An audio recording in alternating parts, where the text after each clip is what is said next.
Rien, le chef de l'État n'a pas utilisé vos suggestions ou ne vous a pas prêté une oreille attentive. Écoutez, moi d'abord, c'est ça qui me fait peur.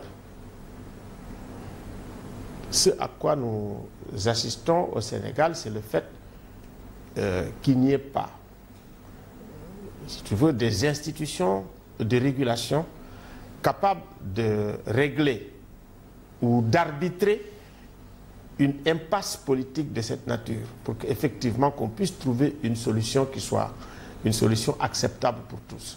Pas de garde-fou. Pas de garde-fou aujourd'hui au Sénégal. Par exemple, vous savez, le pouvoir législatif, le Parlement, c'est un pouvoir qui aurait pu dire, Monsieur le Président de la République, c'est une très bonne chose, mais permettez-nous au moins de différer ou tout simplement de reporter la séance, le temps de prendre langue avec l'opposition, de discuter et d'avoir un consensus.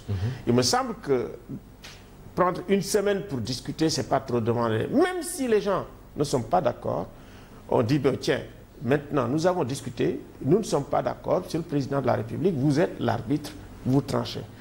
À la limite, on aurait pu épuiser toutes les voies de recours pour que le dialogue politique ait lieu.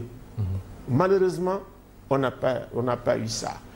De deux, c'est le fait effectivement qu'en l'absence d'institutions de régulation, ça veut dire le Parlement ou la justice. Par exemple, on aurait pu saisir peut-être soit le Conseil constitutionnel, soit la Cour suprême, qui disent, écoutez, le contentieux, le pré-contentieux électoral, voilà comment on le tranche. Ou peut-être même une CENI ou une autre autorité.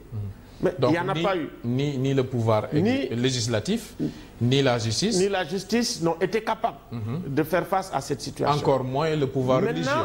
La société civile. La société civile. Et c'est là où je viens. C'est-à-dire que quand nous avons une situation comme ça, la société civile doit pouvoir, en tant que facilitatrice ou médiatrice, faire en sorte effectivement qu'on puisse avoir un accord et qu'on avance.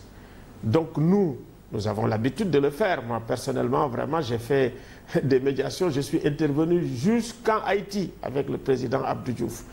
Dans la sous-région, que ce soit la Guinée-Bissau, que ce soit la Côte d'Ivoire dans les années 2000 avec le NDI, que ce soit la Mauritanie avec le président Ouad, le CME, le Cheikh Tidiane Gadio, etc.